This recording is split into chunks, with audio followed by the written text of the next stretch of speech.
even if I still, me personally, I need to live my life like I love the Lord, like I trust the Lord, like I know He's coming back, like I know He knows what I'm doing, right? Who I am and how I am in this world, right?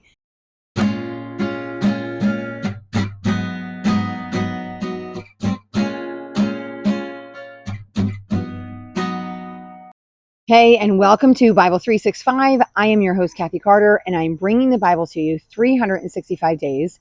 And I'm sharing my testimonies, thoughts, ideas, the story, all of that stuff with you. I am using the 1 Year Chronological Bible Reading Plan, and you will find that online at oneyearbibleonline.com. You would download the free Bible reading plan and you would just read it along with your Bible. Today, we are on day 251. It is September 7th, and our reading today is Daniel 7, 8, and 5. So I don't know what I want to go into first. I don't know if I want to do history first or if I want to go over my irritation first. So I think I'm going to do irritation first, and then I'll go to history. So let me just share with you just a little bit of frustration. So we have been in prophecies now for, I'm going to say weeks, right? Like we've been in prophecies for, I don't know, a month, 2 months, 3 months, right? Like Isaiah, I mean, Hosea was way back when, but like we've been like really in depth. Isaiah, Jeremiah, Ezekiel, now we're in Daniel, right? And we were back and forth through Daniel. And there were some others in there, but this is where they're prophesying some future events, and things happened, didn't happen, and then that's it, right? Like, so they're prophesying future. It's extremely confusing in some ways, and admittedly, I am probably not helping the situation too much because there are ways in which I am confused. There are things where I go, I don't know, did that happen? Didn't that happen? What does that mean? What does that matter? How does that, right? Like I'm trying to piece all these things together. Well, a lot of the times, and I've shared with you guys that a lot of times I look up historical information because I am interested to see whether the prophecy did or didn't come true. Is there some way to wrap our minds around whether the prophecy did or didn't come true? And in a lot of cases, they did. So when it says that, you know, this person would come in and take over, they did. A lot of times, like I was so excited when I saw that the nation of Tyre was underwater. Well, because I've been wrapping my mind around this, and I'm invested, right? Like I am reading my Bible, I'm reading it historically, the way in which it was written slash it happened. And so like I am definitely invested in it, and I'm excited to see some of these things are coming true, because I know in the past I've breezed through a lot of them because they're hard to read and they're confusing. Like today we're going to read this thing where there were 10 horns and then a baby horn popped up and eyes were on it and it was talking and it was got rid of 3 horns. Like they are confusing. I'm going to share and admit to you that they are confusing. But when I have talked to some people about prophecy, they just say like, well, you know, like some people are dead on and they're like, this is what's going to happen. This is the future. And everything comes with it, right? Like we're coming to this one world nation, and right. So like everything is sort of like a piece of the prophecy. Some people are like, no, none of those prophecies are really true. You can guess, and if you guess well enough because you kind of are understand what's happening, 8 times out of 10 you can get it right. And then I like today I looked up this. There's a time where like the Medes and the Persians take, there's a prophecy where there's 2 kingdoms that are going to take over, and then Medes and Persia take over.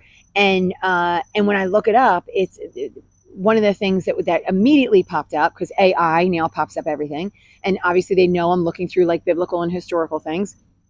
And one of the things that immediately popped up was, well, Daniel wasn't really a person. This was written 500 years after it says that it was written. It was written in like the 100s. And Daniel wasn't really a person. They even say in the book that Daniel wasn't the author, and that there were just a bunch of wise men that were writing this down when they were during the time of, you know, after all of this had happened, and they were all writing this information down.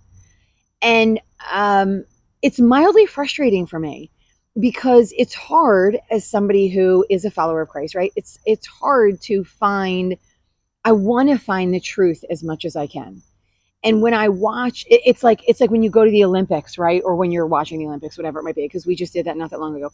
And when you're watching the Olympics and like one person scores this dive at like a 10, one person scores it as a 4, and you're like, all right, we got to dump that one, and we got to dump that one, and we got to find out what's in the middle. And this is sort of where that country, they live in that country hates them, they're at war with each other, so we just got to, right? So they've made it a habit of like dumping the outside. I kind of feel like that.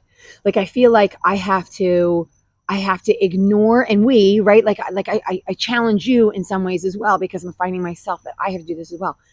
I have to sort of cut out the openly cynical, there's no way it's true, so I got to write in a way in which nobody would believe this, versus this is, if it didn't happen then, it's absolutely going to happen, and we just have to keep our eyes out for it. And I got to cut out those people who also aren't willing to have conversations, right? Like, so in some ways, as a follower and as a Bible reader, right, in which I believe it's true, I need to cut out the extremes of both sides and sort of try and focus on what I do see and I do know and what I can read, and then make sense of that.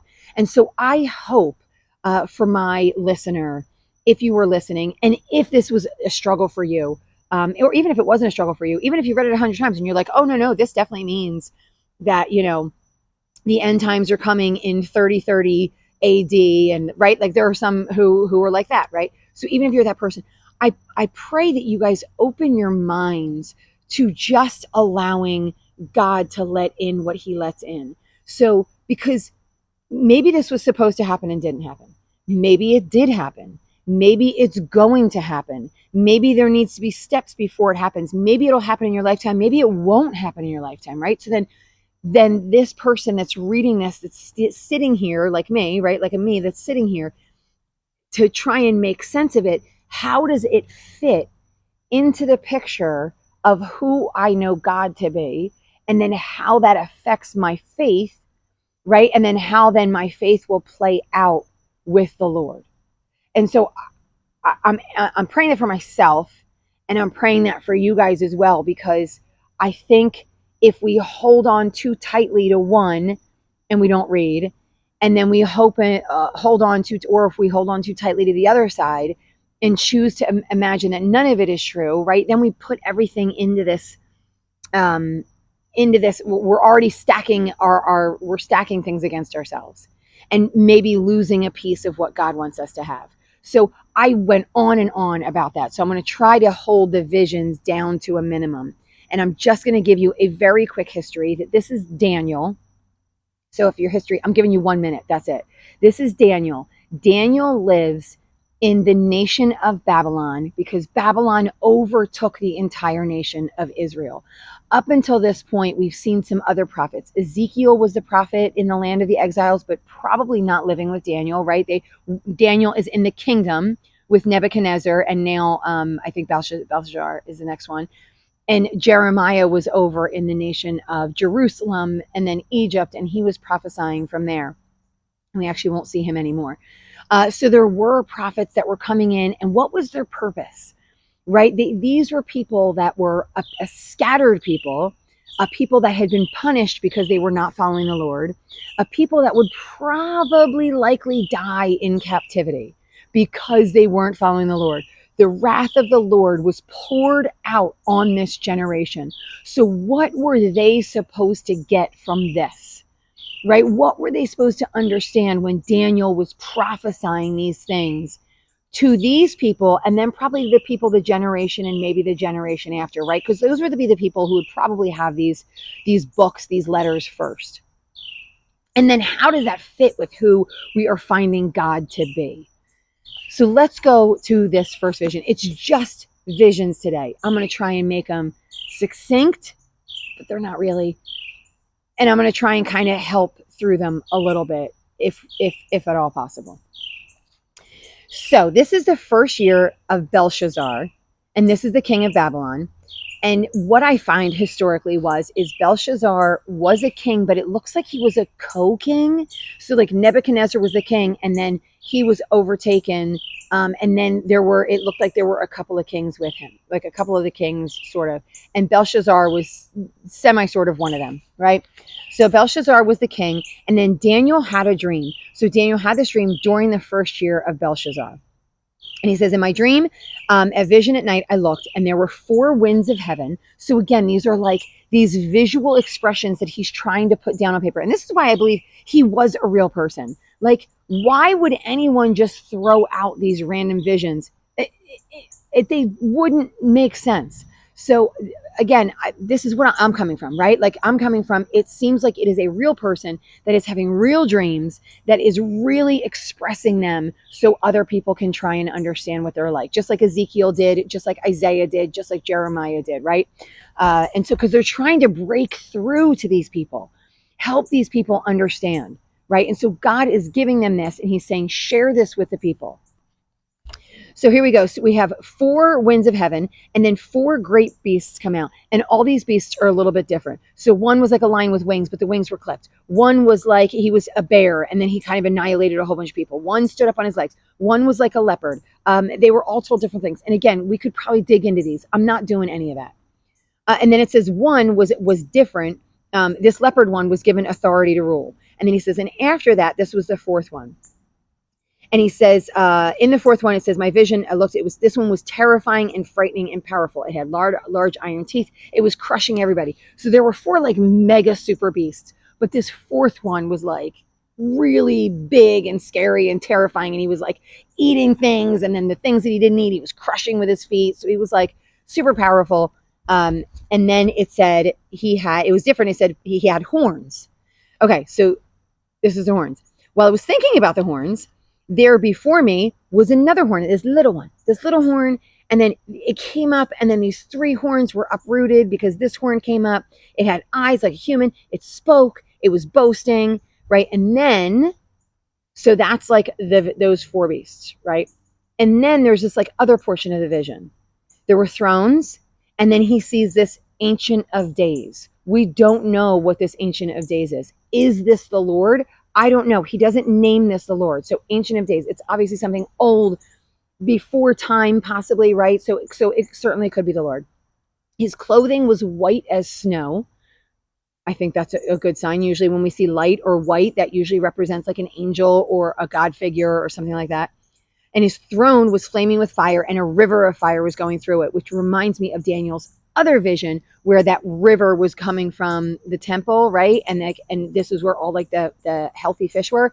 This was a river of fire, which we tend to find fire represents God. So if we go all the way back to Genesis and he represented himself with a flame, right? And then we see time and time again that he represents himself with fire. So there's a very likely idea that this is something in the heavens or something like that it could be God. All right, so it said thousands upon thousands attended him, and then the court was seated, and then the books were open. I don't think we ever find out what these books are. So they have books with them, and all the books are open.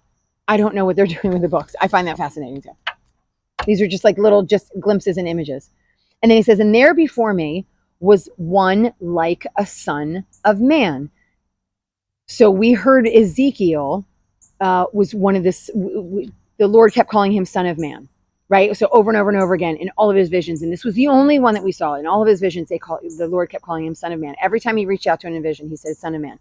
This one was like a son of man. So I don't think it means it's Ezekiel, but maybe it's something like Ezekiel, right? Maybe it's another human, right? That is, he puts on this earth for whatever reason. Again, always kind of prefacing maybe.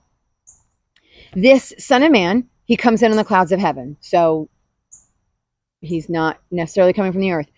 He approaches the Ancient of Days and was led into presence, and he was given authority, glory, and sovereign power. So this Son of Man approaches the Ancient of Days. The Ancient of Days, I believe, gives him power, glory, which is something that the Lord has, and sovereign authority, which means ultimate, right? Like there's nothing above this Son of Man.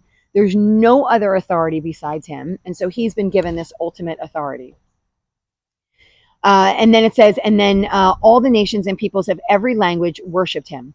And then he's going to have an everlasting dominion. So his dominion from here on out is going to be an everlasting dominion. So this is what we know about this Son of Man. Then we're moving on and it says, and I, Daniel, I was troubled by this and the visions that passed through me. I approached one of those standing there. So like while he's kind of in the vision, it seems, all those people with the books open, he approaches one of them. And he's like, hey, I don't understand what's happening. So if you don't understand what's happening, by the way, one, obviously ask if you have a vision, or if you're thinking, or like biblically, right, you don't really understand what's happening. Make sure you ask someone. Two, Daniel, who was actually having this vision, didn't understand. So he reached out and asked. He didn't just let it sit there and not worry about it. And he was the prophet that was given the vision, and he still didn't understand. So, I think we need to be a little bit not so hard on ourselves, right, when some of these things don't make complete sense. So he said, he gave me the interpretation. The four beasts are four kings. The holy people of the Most High will receive the kingdom and possess it forever. So these four beasts are kings, but they're going to be overthrown, right? And the holy ones are going to wind up overthrowing him. And then he said, but that fourth beast was really creepy. He was super terrifying. And I want to know about the 10 horns. So in verse 21, it says, as I watched, this horn was waging war against the holy people and defeating them, that little one that spoke boastfully, until the Ancient of Days came and pronounced judgment. So I think, this seems to be very similar to some of those things, right? Like a nation pops up, right? And then the Lord comes and he pronounces judgment on that nation, right? And then it is overtaken. So then he says, he gave me this explanation. The fourth beast is a fourth kingdom that's going to appear on the earth. Possibly right now, we're talking Assyria, Egypt, and Babylon. Maybe a fourth is coming up. Again, when I'm saying this, I don't know this for sure. I'm just going with some of the stuff that I've been reading in here and about the nations that are taken over. Although at this time, I think Egypt has been taken over, so it's probably not that one. That maybe Assyria and Babylon. So he says the fourth beast is a fourth kingdom. The 10 horns are 10 kings who are going to come from this kingdom. So this fourth kingdom that pops up has 10 kings. The 10 kings come from it. And then this little one that comes up and boasts, he's going to overthrow 3 of those kings. He's going to subdue 3 of those kings. He'll speak against the Most High God. So what we know is he's an enemy of the Lord. The holy people will be delivered into his hands for a time, times, and half a time. This is another one, like, remember when we were in this other vision, maybe yesterday, the day before, where it said, and he's going to be there 7 times. And I'm like, what? That's what we have here. A time. A time could be a season, cycle of the moon, a day, a week, a month. We don't know, right? We know it's a time, times, and a half a time. So sure, take a guess. I'm sure someone has it figured out.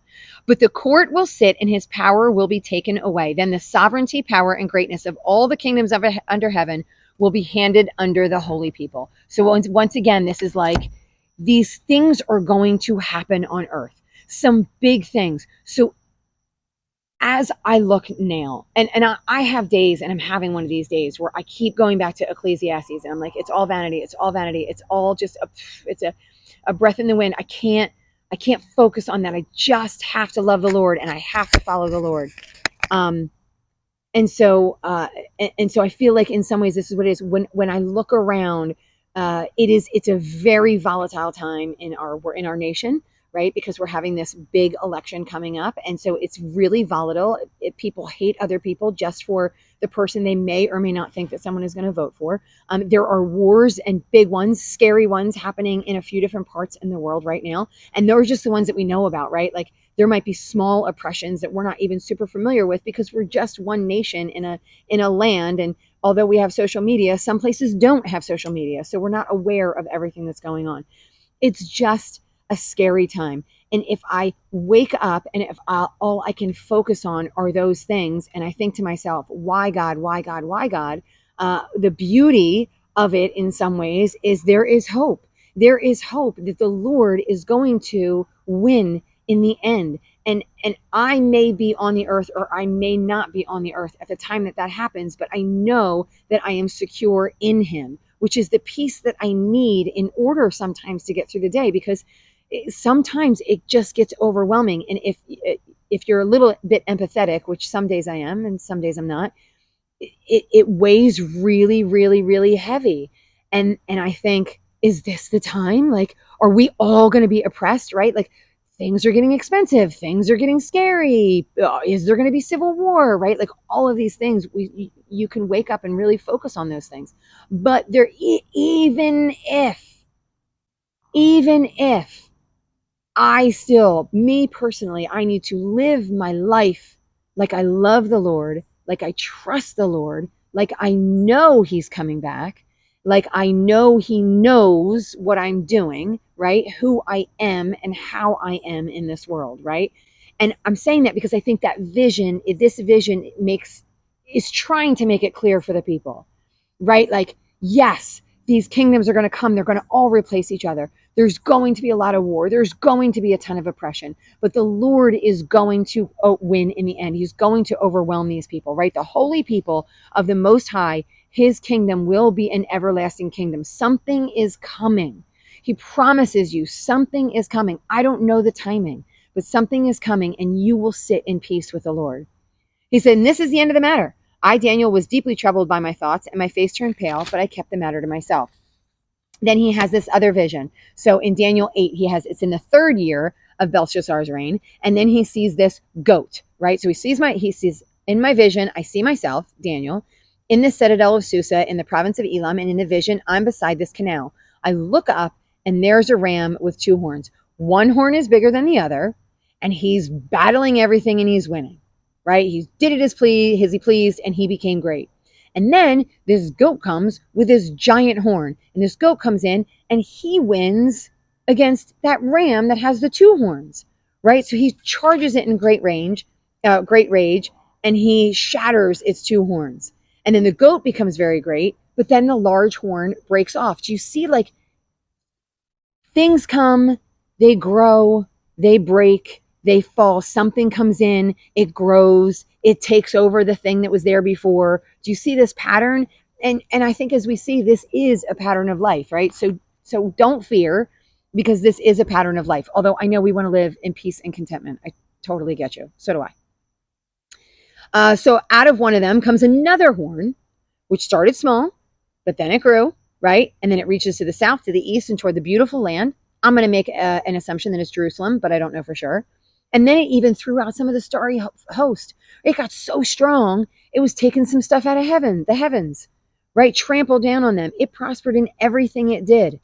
Then I heard a holy one speaking, and another holy one said to him, how long is it going to take for this vision to be fulfilled? Do you see that I'm not the only impatient one? The vision concerning the daily sacrifice, the rebellion that causes desolation, the surrender of the sanctuary and the trampling underfoot. And he said to me, 2,300 evenings and mornings. Then the sanctuary will be reconsecrated. So 2,300 works out to like not exactly, but like works out to like 6.5 years. From when? I don't know. From that day, from the time where the ram starts coming up. So, right, do you see, like, we have to just be open with this, right? Leave this stuff open in our hands. The vision gets explained. He asks, and a man's voice says, and it's Gabriel. So a man's voice says, hey, Gabriel, can you tell him? Like, so Daniel's looking at this vision and he sees it. So can you tell him what's going on? So he says, Gabriel, tell the man the meaning of this vision. Gabriel comes near and he's like, I'm terrified. So Daniel gets terrified and he falls down prostrate. And he says, Son of man, he said to me, understand that the vision concerns the time of the end. By the way, this is now the second person that's called Son of Man. So he's calling Daniel, I believe he's calling Daniel the Son of Man. I don't think he's introducing a new Son of Man. He's calling Daniel a Son of Man. And he says, the vision concerns the time of the end. Again, please hold this loosely. The end of time? Maybe. The end of their 70 years? Maybe. The end of whatever is taking place in this vision? Maybe. Right? Like, hold it loosely, because we're not like, we don't know for sure. We know what we do know is that the end hasn't come yet, right? That's what we do know. That's what we can count on, is the end has not come yet. So has this happened? Possibly, right? But it doesn't necessarily have meant then the end of the world. It might have meant the end of their captivity. So keep that open. So then he says, I'm going to tell you what will happen later in the time of wrath. The kings of Media and the stuff that you saw were the kings of Media and Persia, and the shaggy goat is the king of Greece. So Media and Persia are those horns, and then the goat is Greece. Everything's going to come, and they're going to all battle each other. Again, am I going to say we saw that happen? It looks like that happened. They represent 4 kingdoms that are going to emerge from this nation. They're not going to have the same power because those 4 horns wound up coming out of the goat. In the latter part of their reign, when rebels have become completely wicked, a fierce-looking king, a master of intrigue, will arrive. So something worse than anything that we've seen, maybe, is going to come. Because unfortunately, the first thing I thought of was Hitler. I thought, what could be worse than that, right? Although Stalin was probably worse than that. We just don't hear about him as much. And it says he's going to cause astounding devastation and will succeed in whatever he does. He's going to destroy the mighty, and he's going to cause deceit to prosper, which brings me back to today, because deceit is everywhere. Every commercial I watch is a lie. They lie about the product that they want you to buy. They lie about the person that they want you to elect or care for, or they rename things to get you caught up in the lie, to get you for their cause. So everything, it just feels like everything is a lie. So I'm like, maybe it's today. Maybe. Yet he's going to be destroyed, but not by human power. So this, whatever it is that comes up, will be destroyed, but he's not going to be destroyed by humans. So he's going to be destroyed by something that God sends to him, whether it is, I don't know, a disease, maybe something as mild as that, or something like really serious, like the Lord's going to come in and send an angel or something like that to take this person down. But we know it's not going to be a human power.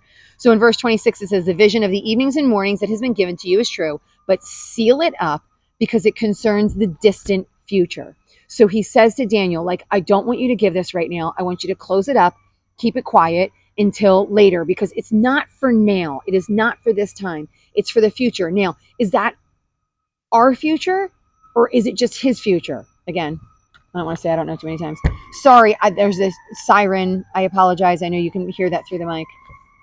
All right, this is his last vision. I'm going to get through this one. So King Belshazzar gives this great banquet, and he invites a whole bunch of people. So he's been king a few years, probably like in the neighborhood of 10 or so years. Doesn't say exactly. But he gives this huge banquet, and he invites a whole bunch of nobles and everything there. Come and have a party. They start drinking wine. The party's going. Everything's fun. Everything's flowing. And then he decides, for whatever reason, he's going to bring out all of the stuff that they stole from the temple, that his dad took from the temple. So he's like, bring out all the goblets, the gold, the silver, the bronze, whatever. Bring out all those goblets, and we're all going to drink from that. And so he gave them out to all of his nobles, and they drank from it. And when they drank from those, not only did they drink from the goblets from the temple of the Lord and showed utter disrespect, but then they started praising the idols of gold and silver and bronze. So they didn't praise the Lord for any of these things, but they praised those idols.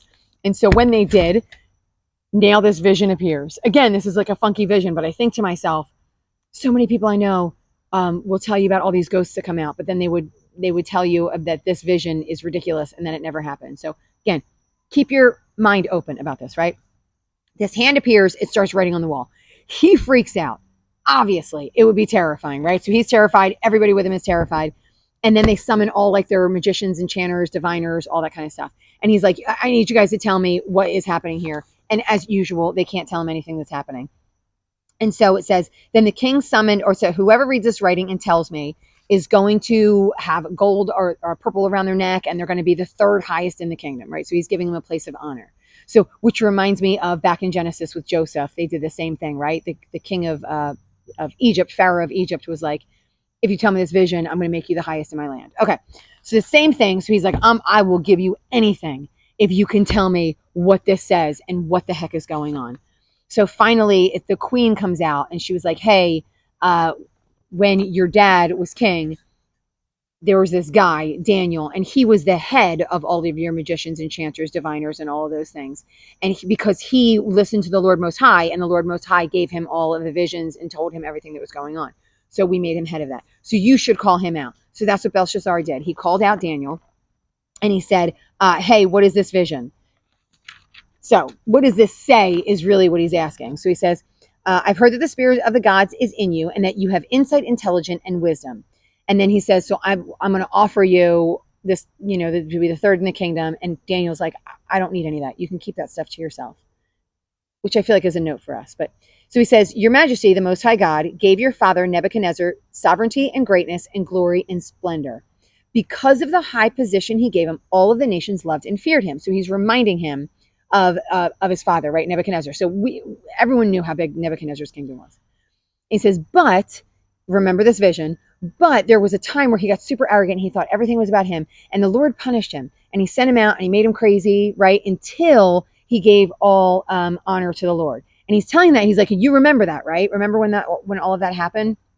He said, but you haven't done, and then your father did, and then he got his kingdom back.